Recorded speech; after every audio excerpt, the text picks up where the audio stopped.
آقا نامدار نبی رحمت صلی اللہ تعالی علیہ وآلہ وسلم کا فرمان علی شان ہے۔ آقا نے فرمایا الصدق ینجی والکذب یہلک، فرمایا سچائی ہمیشہ نجات دیتی ہے اور جھوٹ ہمیشہ ہلاک کر دیتا ہے۔ سچائی چاہے تھوڑی ہی کیوں نہ ہو کہ رب تعالی سچائی کو غلبہ ضرور عطا فرماتا ہے۔ جھوٹ چاہے کتنا ہی بڑا کیوں نہ ہو لیکن اس کا انجام ہلاکت اور بربادی ہے۔ امت مسلمہ ایک ایسا شجر ہے، یا پھر یوں سمجھا جائے کہ ایک ایسے شجر کے یہ دو شاخ ہیں، ٹہنیاں ہیں، کوئی پتے کی حیثیت رکھتا ہے۔ یہ ایک ایسا شجر ہے جس کی بنیاد سچائی پر رکھی گئی، جس کی بنیاد حق پر رکھی گئی، جس کی بنیاد صدق پر رکھی گئی، اور ایسی بنیاد رکھی گئی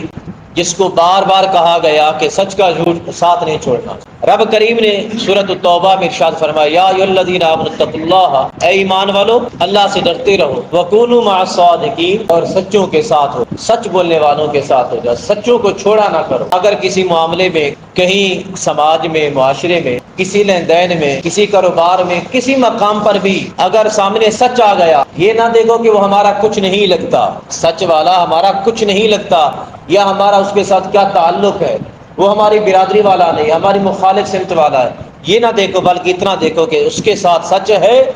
تو سچ والوں کے ساتھ خدا بھی ہوتا ہے، خدا کا مصطفیٰ بھی ہوتا ہے، ہمیں بھی اس کے ساتھ ہونا ہے۔ اب دیکھیں ذرا تاجدار کائنات صلی اللہ تعالی علیہ وآلہ وسلم، آپ کے صحابہ کرام کو آقا علیہ الصلوۃ والتسلیم نے ایک ایسے معاشرے میں آنکھ کھولی، ایک ایسے معاشرے میں، ایک ایسے سماج میں جنم لیا جس معاشرے میں جھوٹ کو، دغا بازی کو ہوشیاری سمجھا جاتا تھا اور تعریف جانا جاتا تھا، یہ بڑا ہوشیار ہے، لیکن اسی معاشرے میں رہتے ہوئے آقا علیہ الصلوۃ والتسلیم کی زبان کا کبھی جھوٹ کے ساتھ تعلق نہیں ہوا، ہمیشہ سچ بولتے رہے، ہمیشہ سچ بولتے رہے۔ حضرت علی المرتضیٰ رضی اللہ تعالیٰ عنہ فرماتے ہیں کہ ایک مرتبہ ابو جہل سے مذاکرہ ہوا، لوگ آئے، دور دراز سے لوگوں نے آ کر پوچھا ابو جہل سے کہ سردار جانا جاتا تھا نا، اے ابو جہل تو بتا کہ حضرت محمد مصطفیٰ جنہوں نے نبوت کا دعویٰ کیا، کہتے ہم اللہ کی باتیں بتانے والے ہیں،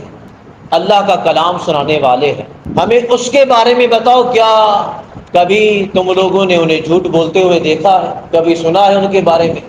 ابو جہل کہنے لگا ہم نے کبھی اس کو جھوٹا تو نہیں پایا، لیکن اس کی نبوت کی اور اس کی رسالت کا اقرار بھی نہیں کرتے۔ حضرت علی رضی اللہ تعالیٰ عنہ فرمان لگے حیرانگی کی بات ہے جس کو جھوٹا بھی نہیں سمجھتے مگر اس کی سچائی کی تصدیق بھی نہیں کرتے، حیرانگی کی بات۔ جب آقا علیہ الصلوۃ والتسلیم کو اللہ تبارک و تعالیٰ نے حکم ارشاد فرمایا کہ اپنے قریبی رشتہ داروں کو جہنم کی آگ سے بچاؤ اور ڈراؤ، خوف آخرت سے ڈراؤ، تو آقا علیہ الصلوۃ والتسلیم کو صفا پہ کھڑے ہو گئے، صفا کی پہاڑی پہ کھڑے ہو کے آقا علیہ الصلوۃ والتسلیم نے فرمایا یا معاشر القریش اقبلوا، اے قریش کے گروہ جمع ہو جاؤ۔ جب سارے قریش جمع ہو گئے، یہ پرانے زمانے کی عادت تھی اور طور طریقہ تھا، جب کوئی خبر دینی ہوتی تو اونچی کسی جگہ پہ کھڑے ہو کے قبیلوں کو بلایا جاتا تھا۔ جب آقا علیہ الصلوۃ والتسلیم بلند پہاڑی پہ کھڑے ہو کے لوگوں کو بلانے لگے اے قریش جمع ہو جاؤ، تو قریشوں نے سمجھا کہ شاید کوئی خبر ہوگی یا کسی بات کا اعلان ہوگا، کوئی اہم بات ہوگی تو بلایا جا رہا ہے۔ انہوں نے یہ نہیں دیکھا کہ کون بلا رہا ہے، بس فوراً لپکے پکار پہ حاضر ہو گئے۔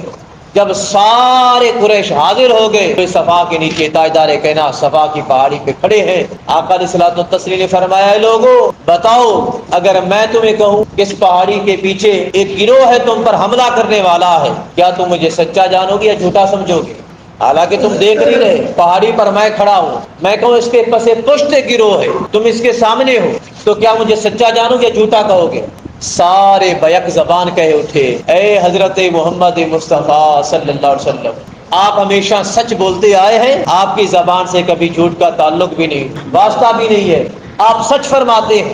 آپ سچ کہتے ہیں، ہم آپ کی بات پر یقین کر لیں گے۔ آقا علیہ الصلوۃ والتسلیم نے فرمایا لوگو، جس طرح میرے کہنے پر پہاڑی کے پس پشت لشکر کا ہونا مانتے ہو، اسی طرح خدا کا ایک ہونا بھی مان لو۔ جنہوں نے ماننا تھا سو وہ مان گئے، اور جنہوں نے نہیں ماننا تھا وہ بدبخت رہے اور کافر رہے، ظالم رہے۔ آقا علیہ الصلوۃ والتسلیم نے فرمایا مجھے اتنا بتاؤ هل وجدتمونی صادقا ام کاذبا، کیا زندگی میں کبھی بھی مجھے جھوٹ بولتے ہوئے دیکھا ہے؟ تم کبھی سنا ہے کہ میری زبان سے جھوٹ بولا گیا ہو؟ بتاؤ۔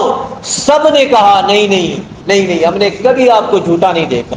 آپ ہمیشہ سچے ہیں اور سچ ہی فرماتے ہیں۔ تو آقا علیہ الصلوۃ والتسلیم نے فرمایا جس طرح میں باقی معاملات میں سچ فرماتا ہوں، اسی طرح رب تعالیٰ کی وحدانیت کے بارے میں بھی سچ کہتا ہے۔ سو محترم المقام آقا علیہ الصلوۃ والتسلیم، یہ ذات ایسی ذات ہے جس کو اپنے تو اپنے ہی صحیح، برائے کافر دشمن بڑے بڑے کافر بھی آپ آقا علیہ الصلوۃ والتسلیم کو صادق و امین کے لقب سے جانتے، صادق کہتے تھے کہ آقا سچے ہیں، حضرت محمد مصطفیٰ سچے۔ سو محترم المقام، ہم بھی اسی شجر کی شاخ ہے، اسی کے ساتھ ہمارا تعلق، ہمارا دین اسلام ہمیشہ کہتا ہے چاہے جان کی بازی لگ جائے لیکن جھوٹ نہ بولے، زبان کو ہمیشہ سچ کے ساتھ جوڑے۔ آقا علیہ الصلوۃ والتسلیم نے فرمایا بندہ جھوٹ بولتا رہتا ہے، جھوٹ بولتے بولتے اتنا بڑا کاذب، اتنا بڑا جھوٹا ہو جاتا ہے کہ رب کریم بھی اسے ہمیشہ جھوٹوں میں لکھ دیتا ہے، جھوٹوں میں لکھ دیتا کہ یہ جھوٹ بولنے والا ہے۔ اور آگے آقا علیہ الصلوۃ والتسلیم فرمایا بندہ سچ بولتا رہتا ہے، سچ بولتے بولتے بولتے بولتے رب کریم انہیں صادقین میں لکھ دیتا ہے۔ جب کل قیامت کے دن اٹھائے گا نا کہ فرمائے گا یہ صادقین ہیں، یہ سچ بولنے والے، چاہے چھوٹی بات ہو یا بڑی بات ہو۔ بزرگان دین تو اتنا بھی فرماتے ہیں کبھی مذاق میں، لطیفوں میں بھی جھوٹ نہ بولا کرو، کیونکہ زبان کی عادت نہ پڑ جائے جھوٹ۔ لطیفوں میں، مذاق میں بھی سچ بولو، اگر سچ نہ ہو تو خاموش ہو جاؤ۔